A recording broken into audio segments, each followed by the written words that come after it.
Bro ನೆನ್ನೆನೆ ನಿಮ್ಗೆ hair cut ಮಾಡಿದ್ದೆ ಮತ್ತೆ ಯಾಕೆ ಬಂದ್ರಿ? ಹಾಗಲ್ಲ ಬ್ರೋ, ನೀವು ನಿನ್ನೆ ಚೇಂಜ್ ಕೊಡ್ಬೇಕಾದ್ರೆ 10 ರೂಪಾಯಿ ಎಕ್ಸ್ಟ್ರಾ ಬಂದಿತ್ತು. ಅದನ್ನ ಕೊಟ್ಟೋಗೋಣ ಅಂತ ನಿನ್ನೆ ಬಂದಿದ್ದೆ, ಆದ್ರೆ ಅಂಗಡಿ ಕ್ಲೋಸ್ ಆಗಿತ್ತು, ಅದಕ್ಕೆ ಇವಾಗ ಬಂದೆ. 10 ರೂಪಾಯಿಗೋಸ್ಕರ ಅಷ್ಟು ದೂರದಿಂದ ಬಂದ್ರ? Next time ಕೊಡ್ಬೋದಿತ್ತಲ್ಲ.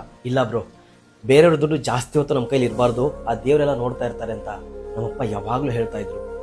ಆದ್ರೆ ಇವಾಗ ನಮ್ಮಪ್ಪ ನನ್ನ ಜೊತೆ ಇಲ್ಲ. ಅವ್ರು ಹೇಳಿರೋ ಪ್ರತಿಯೊಂದು ಮಾತು ನನ್ನ ಜೊತೆನೇ ಇದೆ ಬ್ರೋ. ತಗೊಳ್ಳಿ ಅಣ್ಣ, ಒಂದ್ 10 ನಿಮಿಷ ಬಂದೆ. ಅಣ್ಣ, ನಿನ್ನೆ ನೀವು ಚೇಂಜ್ ಕೊಡ್ಬೇಕಾದ್ರೆ 200 ರೂಪಾಯಿ ಎಕ್ಸ್ಟ್ರಾ ಬಂದಿತ್ತು. ನಮ್ಗೆ ಗೊತ್ತಿದ್ದು ನಾ ಸುಮ್ಮನೆ ಇದ್ದೆ, ಏನು ಅನ್ಕೋಬೇಡಿ, ತಗೊಳ್ಳಿ ಅಣ್ಣ. ಮತ್ತೆ ಇವತ್ತು ಯಾಕೆ ವಾಪಸ್ ತಂದು ಕೊಡ್ತಾ ಇದೀಯಾ? ಬೇರೆಯವ್ರ ದುಡ್ಡು ಜಾಸ್ತಿ ಹೊತ್ತು ಇಟ್ಕೋಬಾರ್ದು ಅಣ್ಣ.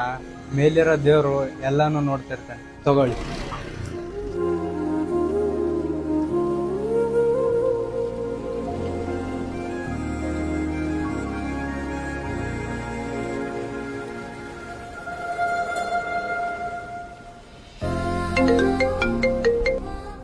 ಹಲೋ ಹೇಳಮ್ಮ.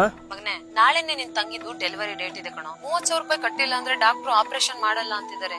ಏನು ಮಾಡೋದು ಇವಾಗ? ಸರಿ ಅಮ್ಮ, ಏನೊಂದು ವ್ಯವಸ್ಥೆ ಮಾಡ್ತೀನಿ, ತಲೆ ಕೆಡಿಸ್ಕೊಬೇಡ, ದೇವ್ರಿದ್ದಾನೆ. ಸರಿ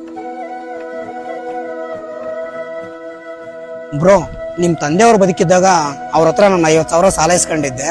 ಅವ್ ವಾಪಸ್ ಕೊಡೋದು ಮರ್ತೋಗಿದ್ದೆ. ಇವಾಗ ಅಮೌಂಟ್ ಅಡ್ಜಸ್ಟ್ ಆಗಿದೆ, ಬೇಜಾರ್ ಮಾಡ್ಕೋಬೇಡಿ ಬ್ರೋ. ತಗೊಳ್ಳಿ. Thank you bro, thank you so much. ಇನ್ಮೇಲಾದ್ರೂ ನೀವು ಇಸ್ಕೊಂಡಿರೋ ದುಡ್ಗೆ ನಿಯತ್ತಾಗಿರಿ, ಯಾಕಂದ್ರೆ ಆ ದೇವ್ರು ಎಲ್ಲವನ್ನೂ ನೋಡ್ತಾನೆ ಇರ್ತಾರೆ.